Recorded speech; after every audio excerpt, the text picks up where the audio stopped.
마른 땅을 적시는 담비 같은 방송 가무에 오신 여러분들을 환영합니다. 저는 알기 쉬운 성경교리의 목사 차지영입니다. 자, 지난 강의에 이어서 이 그리스도의 품행에 대해서 조금 더 내용을 살펴보겠습니다. 자, 먼저 이 지난 시간에 우리가 원칙에 대해서 다룰 때 조금 더 다 다루지 못한 내용이 있어서 한 가지만 더 짚고 넘어가겠습니다. 그리스도인의 이 품행이라는 주제는 사실 자칫 잘못하면 그리스도인들로 하여금 어떤 이 선한 행위를 할 때에 이 선한 행위가 우리에게 구원을 가져다 준다라고 오해되기 쉽습니다. 따라서 이 주제를 다룰 때는 조금 좀 예민할지 모르지만 양극단에 대한 생각을 우리가 경계해야 합니다. 자, 쉽게 말하면 어떤 이들은 우리가 지금 다루는 이 그리스도인다운 행위를 하는 것이 결국 이 구원의 하나의 이 조건이 된다고 생각하는 것입니다. 그러나 제 아무리 이 성경의 가르침을 잘 따르고 또 의로운 일들을 많이 한다고 해서 이와 같은 행위들이 결코 우리들에게 구원을 가져다 줄 수는 없습니다. 왜냐하면 오직 구원은 예수 그리스도를 믿는 믿음으로 이루어지는 것이기 때문입니다. 그 외에 어떤 수단이나 원칙도 결코 우리들에게 구원을 가져다 줄 수 없습니다. 그것은 성경에 위배되는 거짓 가르침일 뿐입니다. 사도행전 4장 12절 다른 이로서는 구원을 받을 수 없나니 천하 사람 중에 구원을 받을 만한 다른 이름을 우리에게 주신 일이 없음이라 하였더라. 자, 또 이것과는 반대로 극단에 있는 생각이 또한 우리도 경계해야 하는데요. 그것은 행위로는 결국 구원을 받을 수 없는 것이기 때문에 우리가 하나님의 말씀이나 율법을 순종할 필요가 없다라고 또 주장하는 것입니다. 자, 물론 우리는 행위가 아닌 그리스도께서 이루어 주신 희생으로 말미암아 구원을 받습니다. 그러나 이 구원을 받은 자들이 만일 구원을 받은 이후에도 여전히 하나님의 율법을 무시하고 죄악을 즐기며 하나님의 뜻을 거절하는 삶을 아무렇지도 않게 여기며 행동한다면 그것은 결코 그가 구원받았다라고 이야기할 수 없을 것입니다. 구원받은 자는 결코 하나님께서 자신의 독생자까지도 내어주시는 큰 희생을 통해서 하나님의 사랑을 보여주셨는데 그와 같은 행동으로 하나님의 사랑에 보답하지는 않을 것이 분명하기 때문입니다. 오히려 그리스도를 통한 구원의 가치를 확신하는 성도일수록 도리어 더욱 자신의 삶을 하나님의 뜻에 맞도록 자신의 삶을 바칠 그와 같은 거룩한 열망을 갖게 될 것이고 하나님의 뜻을 이루며 살면서 날마다 그리스도의 품성을 닮아가는 그와 같은 모습을 이루기 위하여 노력하고 또 전진하게 될 것입니다. 자, 그 유명한 갈라디아서 2장 20절의 고백은 바로 이와 같은 그리스도의 구원을 감사하며 그리스도를 날마다 따랐던 자의 진실한 고백입니다. 내가 그리스도와 함께 십자가에 못 박혔나니 그런즉 이제는 내가 사는 것이 아니요 오직 내 안에 그리스도께서 사시는 것이라. 이제 내가 육체 가운데 사는 것은 나를 사랑하사 나를 위하여 자기 자신을 버리신 하나님의 아들을 믿는 믿음 안에서 사는 것이라. 자, 이해가 되셨을 것이라고 생각합니다. 자, 이제 본격적으로 그리스도의 품행에는 어떤 것들이 있는지를 구체적으로 살펴보도록 하겠습니다. 가장 먼저 우리가 신경 써야 할 첫 번째 품행은 고린도전서 6장 19절에 나와 있는 성령의 전입니다. 너희의 몸은 너희가 하나님께로부터 받은 바 너희 가운데 계신 성령의 전인 줄을 알지 못하느냐? 너희는 너희 자신의 것이 아니니라. 하나님께서는 예수님을 통해 이 거듭난 자들이 그들의 몸이 하나님께로부터 받은 성령의 전이라는 사실을 깨닫게 되기를 간절히 원하십니다. 그러므로 우리의 정신과 육신이 성령이 거하시는 거룩한 전이 되도록 잘 다스리고 관리하는 것이 바로 그리스도인으로서 바른 품행을 갖는 첫 번째 시작점이 되는 것입니다. 어떤 이들은 이 사람을 구성하는 요소를 영적인 것과 육적인 것으로 나누어서 생각하곤 합니다. 그래서 이 육적인 것은 어차피 늙고 병들고 죽는 것으로 인해 쇠하여서 없어지는 것이지만 반대로 이 영적인 것은 우리의 육신이 죽은 이후에도 계속해서 존재하기 때문에, 그래서 보다 신령한 부분이기 때문에 육적인 것보다는 영적인 부분에 더 많은 관심을 기울여야 된다라고 주장합니다. 뭐 얼핏 들으면 그럴싸해 보이기는 주장이긴 하지만 막상 우리가 현실에서 이 주장을 따르기에는 여간 큰 문제가 생기는 것이 아닙니다. 왜냐하면 이 육적인 것을 외면하고 영적인 부분만 그리스도를 따르게 한다는 것이, 그것이 과연 무엇인지 그 내용이나 방법이 너무나 모호하기 때문입니다. 게다가 성경은 우리의 몸과 다시 말하면 우리의 육신과 영혼을 우리가 생각하는 것처럼 그렇게 나눠서 이분법적으로 말하고 있지 않습니다. 오히려 성경은 육신과 영혼, 다시 말해 이 정신은 매우 긴밀하게 연결되어 있으며 사람은 육신과 정신이 연결된 전인적인 존재라고 하는 사실을 오히려 증거하고 있습니다. 그것은 방금 우리가 읽은 고린도서 6장 19절에도 드러납니다. 바울은 우리의 정신이나 영혼이, 우리의 몸이 바로 성령이 거하는 전이라고 이야기함으로써 인간은 이 전인적인 존재라고 하는 사실을 한 번 더 밝히고 있습니다. 그러므로 우리가 흔히 이야기하듯이 이 건강한 몸에 건강한 정신이 깃들게 되는 것, 그것이 바로 성경이 가르치는 내용입니다. 따라서 우리가 그리스도인의 올바른 품행을 갖기 위해서는 성경에 기록된 건강한 육신을 이루는 법칙들을 그리스도인들이 따라야 할 품행으로 여기고 따라야만 하는 것입니다. 제7일 안식일 예수 재림교회는 이와 같이 성경에 나타난 여러 건강의 원리들을 성도들이 삶에서 실천할 수 있도록 성경의 원칙들을 자세히 살펴서 성경상 건강의 원칙들을 8가지로 구분하여 성도들에게 권장하고 있습니다. 아마 여러분들도 들어보셨을 것입니다. 이 성경의 8가지 건강 법칙, 그 앞글자를 따서 NEWSTART, 즉 뉴스타트라고 부릅니다. 자, 그러면 오늘 다 살펴볼 수는 없으니까요, 대략적으로 좀 살펴보겠습니다. 첫 번째 이 N, 이것은 균형 잡힌 영양을 의미하는 단어입니다. 자, 이 창세기에서는요, 하나님께서 사람을 창조하시면서 사람이 섭취할 수 있는 음식을 지정해 주십니다. 그것은 씨 맺는 채소와 씨 가진 열매 맺는 나무의 과실이었습니다. 그 후에 인간이 범죄하게 되었고, 그래서 땀을 흘려서 이 밭을 갈구었는데 그 밭에서 얻은 것 또한 채소입니다. 즉 하나님께서 사람에게 원래 주신 식물, 원래 주신 이 음식은 이 채소와 같은 식물들이었습니다. 노아 홍수 이후에 이 고기가 사람들에게 식물로 주어졌습니다. 하지만 하나님께서는 그 이후에 이 모세를 통해서 시내산에서 율법을 반포하셨을 때, 그때 우리가 먹을 수 있는 고기와 또 먹지 못하는 고기를 정한 짐승과 부정한 짐승으로 나누셔서 정한 짐승의 고기만을 먹을 수 있도록 허용하셨습니다. 이런 일련의 내용들을 살펴볼 때 우리는 하나님께서 얼마나 그분의 자녀들의 건강에 대해서도 큰 관심을 가지고 있으시고 또 얼마나 사람들을 사랑하시는지 그 마음 또한 충분히 발견할 수 있게 됩니다.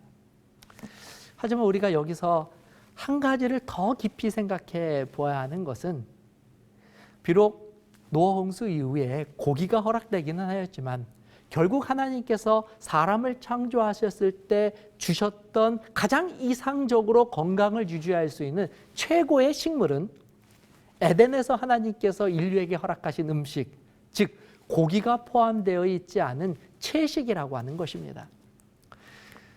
물론 각자가 처해져 있는 상황과 또 이유들에 따라서 우리가 우리들의 매일의 식단에 이런 이상적인 식단을 날마다 실천할 수 없을 수도 있습니다.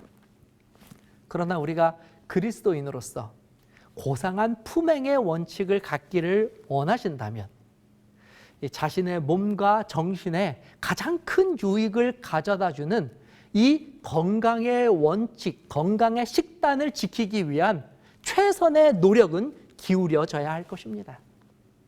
자, 다음으로 E는 적절한 신체 활동, 운동을 의미합니다. 오늘날은 굳이 이 주제를 따로 설명하지 않아도 이 적절한 신체 활동이 건강에 미치는 이 긍정적인 효과들이 얼마나 큰지는 아마 대부분 다 상식적으로 알고 계실 것입니다.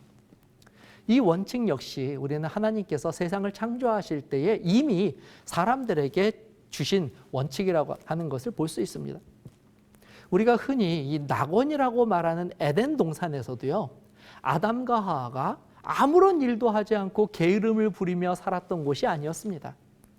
범죄하기 이전 하나님께서는 아담과 하와에게 에덴 동산을 돌보는 업무를 부여하심으로 적절한 신체 활동을 할 수 있게 하셨으며, 특별히 예수님께서도 이 땅에 오셨을 때에 아버지 요셉을 따라 목수의 일을 하심으로 육체적 활동, 건강한 노동, 운동이 얼마나 우리들의 삶에 유익한지를 모본으로 보여주셨습니다. 자, 다음으로 이 W는 충분한 물을 섭취하라는 것입니다. 우리 몸의 이 75%를 차지하는 이 물을 우리가 충분히 마셔야 된다는 것은 그 중요성을 아무리 강조해도 지나치지 않습니다. 다만 요즘 우리가 좀 피해야 되는 것이 있는데, 그것은 무엇이냐면 이 물을 마시는 것이 조금 힘들다고 하는 이유 때문에 이 물을 대신할 용도로 마시는 커피나 차, 그리고 각종 음료수들은 오히려 우리들의 건강을 해치는 역할을 한다는 것입니다.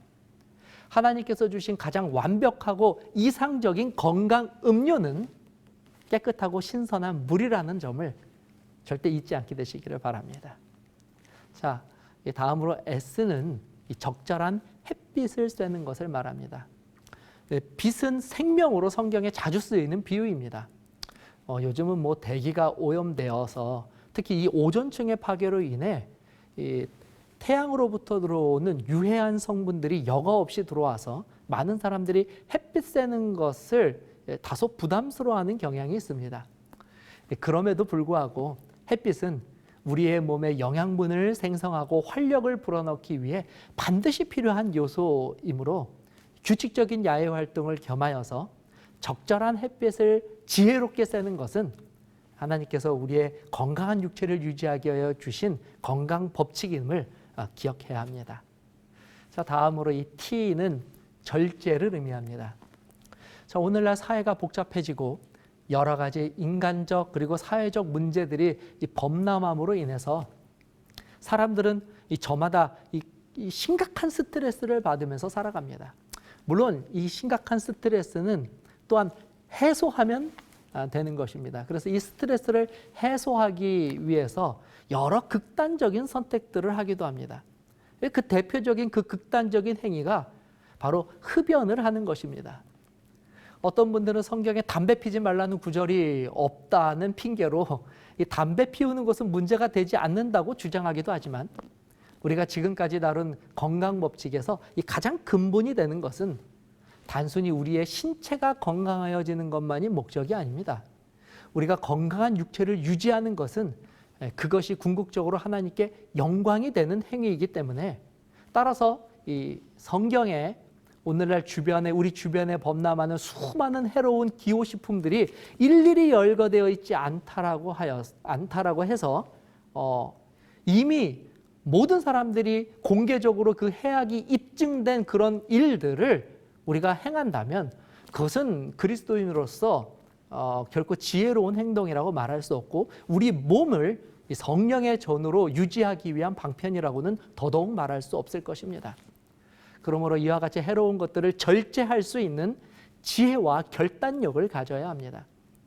자, 그런 의미에서 본다면 더더욱 이 알코올성 음료들을 마시는 것은 더욱더 절제해야 합니다.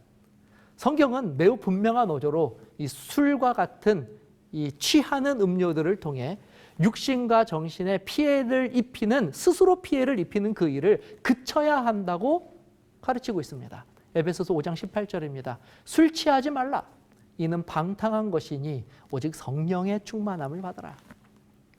자, 그 외에도 흔하지는 않지만 이 마약성 성분이 든 약물들을 사용하는 것과 같은 일들은 결코 하나님께서 그분의 백성들에게 원하시는 원칙이 아니므로 이와 같은 것들을 절제하고 또 끊어내기 위한 우리의 노력과 또 간절한 간구와 우리들의 삶의 모습들이 있어야만 합니다.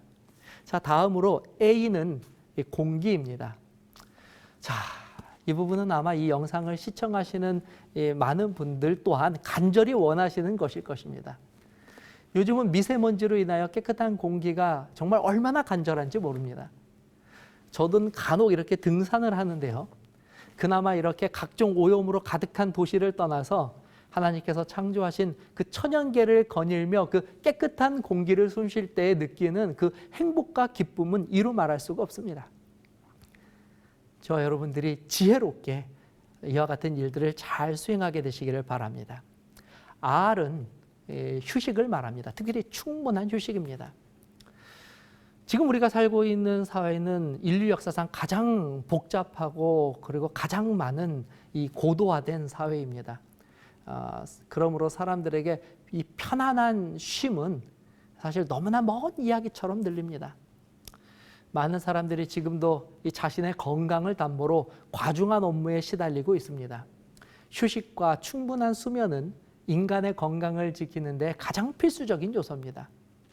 근데 이제 여러 불가항력적인 이유들로 인해서 충분한 그와 같은 쉼을 가질 수가 없다는 것이 문제이지만 그럴지라도 우리는 최대한 지혜를 발휘하여서 충분한 수면과 쉼을 가질 수 있는 방법들을 찾고 노력해야 합니다. 그리고 또한 그리고 또 한 가지 우리가 더 생각해야 할 것은 이 육적인 쉼이 이처럼 중요한 것처럼 이 영적인 쉼도 우리가 가져야 한다는 것입니다. 하나님께서는 일주일 중 하루를 영육간에 쉴 수 있는 날로 정하심으로써 이 진정한 쉼이 가져다주는 능력과 활력이 얼마나 좋은 것인지 얼마나 유익하신지를 우리에게 말씀해 주셨습니다.